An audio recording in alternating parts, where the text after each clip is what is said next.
सत्येन रक्षते धर्मो विद्याभ्यासेन रक्षते मृजय्या रक्षते रूपम कुलवृत्तेन रक्षते।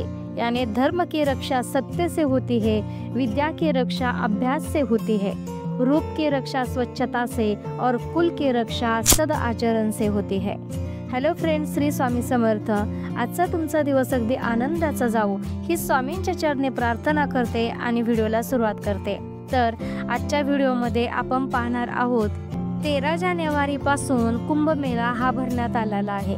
या ठिकाणी जे नागा साधू येत असतात तर यांचे प्रकार किती, हे कुठून येतात, कसे येतात, यांचे जीवन कसे, या बाबतीत आज आपण जाणून घेणार आहोत। नागा साधूंबाबत समाजात खूप उत्कंठा आहे। या साधूंचं दर्शन एरवी फारसं होत नाही, मात्र कुंभमेळ्यात नागा साधू मोठ्या संख्येने सहभागी होत असतात। कुंभमेळा त्यांच्यासाठी खूप महत्त्वाचा असतो। तिथे गेल्याशिवाय त्यांची नागा बनण्याची प्रक्रिया पूर्ण होत नाही। कुंभ आणि नागा साधूंचा लंगोट यांचाही संबंध असतो।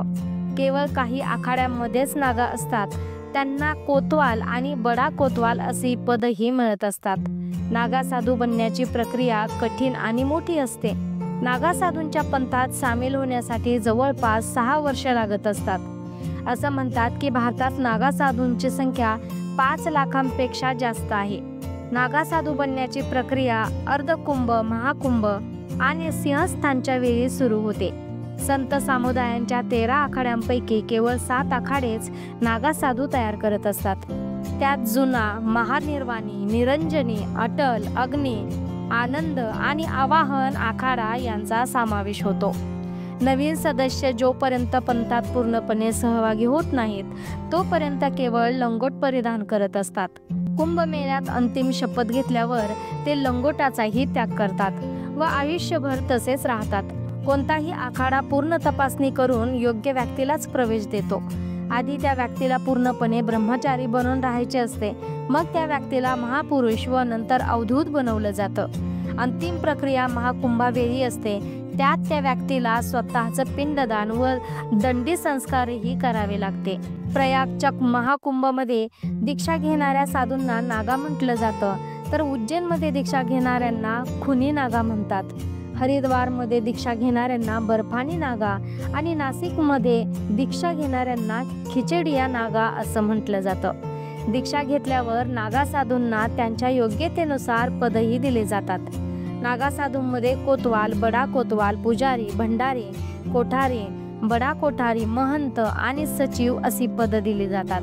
मूलतः नागा साधूनंतर महंत, श्री महंत, जमातिया महंत, थानापती महंत, पीर महंत, दिगंबर, श्री महामंडलेश्वर आणि आचार्य महामंडलेश्वर नावांची पदं असतात। तर थंडीपासून बचाव करण्याकरता नागा साधू 3 प्रकारचे योग करत असतात। ते त्यांचे विचार आणि आहार या दोन्हीवर नियंत्रण ठेवतात। नागा साधू हा एक पंथ सैन्य पंथ आहे। सैन्यातला रेजिमेंट प्रमाणेच त्यांचे विभाग झाले आहेत। त्रिशूल, तलवार, शंख आणि चिलीम यांच्याद्वारे ते त्यांचा सैन्याचा दर्जा दर्शवत असतात। प्राच्यविद्या सोसायटीच्या मते नागा साधूंची कामेंद्रिय नष्ट करणं हाही त्यांच्या संस्काराचाच एक भाग असतो। नागा साधू हिमालयात शून्यापेक्षा कमी तापमानात नग्न असूनही जिवंत राहतात। अनेक दिवस ते उपाशी राहू शकतात। ऊन, पाऊस तसंच थंडीत त्यांना नग्न राहूनच तपस्या करावी लागते। ते नेहमी जमिनीवर झोपतात। आखाड्यांच्या आश्रमात किंवा मंदिरात ते राहतात। काही जण हिमालयातल्या गुहांमध्ये किंवा उंच पर्वतामध्ये तपस्या करून जीवन व्यतीत करत असतात। आखाड्यांच्या आदेशानुसार ते पायी भ्रमंती करतात। या दरम्यान एखाद्या गावच्या सीमेवर ते झोपडी बांधून देखील राहतात। यात्रेवेळी भिक्षा मागून ते पोट भरतात। एका वेळी ते एका दिवशी 7 घरी भिक्षा मागू शकतात। मात्र 7ही घरामध्ये भिक्षा मिळाली नाही तर त्यांना उपाशी झोपावे लागते। अनेक नागा साधू नेहमी फुलांच्या माळा परिधान करतात। यात झेंडूची फुलं जास्त प्रमाणात आढळून येतात। झेंडूची फुलं जास्त काळ ताजी राहतात, त्यामुळे झेंडूच्या फुलांचा समावेश जास्त असतो। गळ्यात, हातात व जटांमध्ये ते विशिष्ट पद्धतीने माळा गुंफतात। काही साधूंना मात्र फुलांच्या माळा अजिबात आवडत नाहीत। तसेच पुरुषांप्रमाणेच महिला नागा साधू देखील असतात। त्यांना नागा साधू बनण्यासाठी अनेक प्रकारच्या तपश्चर्या कराव्या लागतात। पुरुषाप्रमाणेच महिलांनाही अनेक नियम पाळावे लागतात। पुरुष नागा साधू प्रमाणेच महिला नागा साधूंचे जीवनही रहस्यमय असते। महिला नागा साधू बनण्याची प्रक्रिया सोपी नसते. त्यांना कठीण तपश्चर्या करावी लागते. त्यांना आपले संपूर्ण आयुष्य देवाला समर्पित करावे लागते. त्यामुळे त्या जगासमोर क्वचितच येतात. महिला नागा साधूंना आखाडे, जंगले, गुहांमध्ये राहायला आवडते. याशिवाय त्यांना अनेक वर्ष कठोर तपश्चर्या करावी लागते. महिला नागा साधू बनण्यापूर्वी कोणत्याही महिलेला 6 ते 12 वर्ष ब्रह्मचर्य पाळावे लागते. जेव्हा एखादी स्त्री हे करण्यात यशस्वी होते तेव्हाच तिला तिच्या गुरूंकडून नागा साधू बनण्याची परवानगी दिली जाते. तसेच त्यांच्या मागील आयुष्याची माहिती काढली जाते. त्याचबरोबर महिलांना गुरूंना पटवून द्यायचे असते की ते त्या नागा साधू बनण्यासाठी पात्र आहेत. महिलांना नागा साधू पंथात सामील होण्यासाठी किमान 4 ते 6 वर्ष लागत असतात. तर महिला नागा साधू भगवान शिव आणि अग्नीचे भक्त असतात. पुरुष नागा साधू प्रमाणेच महिला नागा साधूंना त्यांचे पिंडदान करावे लागते आणि त्यांचे मागील जन्म पूर्णपणे विसरावा लागतो. यानंतर त्यांचे मुंडन केले जाते आणि कुंभात स्नान केल्यावर स्त्री नागा साधू बनते. पुरुष नागा साधू आणि महिला नागा साधू यांच्यातील फरक असा आहे की पुरुष नागा साधू नग्न राहतात, तर महिला नागा साधू त्यांच्या शरीरावरती शिवलेले कापड घालतात. या कापडाला गंठी असे म्हटलं जातं. पुरुष नागा साधू प्रमाणेच महिला नागा साधू देखील त्यांच्या अंगावर धुनी लावतात आणि कपाळावर नेहमी तिलक लावतात. नागा साधूंना नेहमी शहरे आणि वस्त्यापासून दूर राहण्याचे ठिकाण शोधावे लागते. संन्याशी व्यतिरिक्त ते कोणाला नमस्कार करत नाहीत. दीक्षा देणाऱ्या प्रत्येक नागा साधूला यांचे पालन करावे लागते. कुंभमेळ्यात नागा साधू प्रमाणेच महिला नागा साधू शाही स्नान करतात.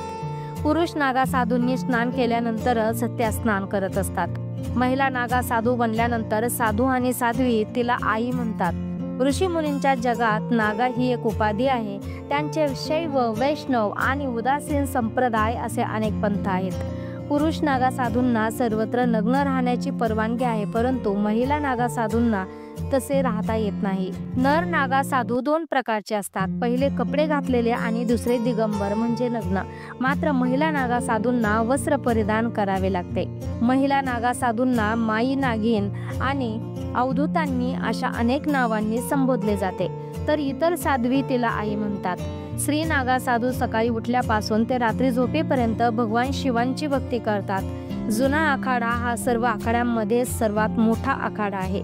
2013 मध्ये प्रथमच प्रयागराजमध्ये माई आखाड्यांचा समावेश करण्यात आला. या आखाड्यात मोठ्या संख्येने महिला नागा साधू राहतात. तर आजच्या व्हिडिओमध्ये एवढेच. आजचा व्हिडिओ जर तुम्हाला आवडला असेल तर व्हिडिओला लाईक करा, शेअर करा, चॅनलला सबस्क्राईब करा. भेटूया अशाच नवीन एका माहितीसोबत पुढच्या व्हिडिओमध्ये. तोपर्यंत श्री स्वामी समर्थ.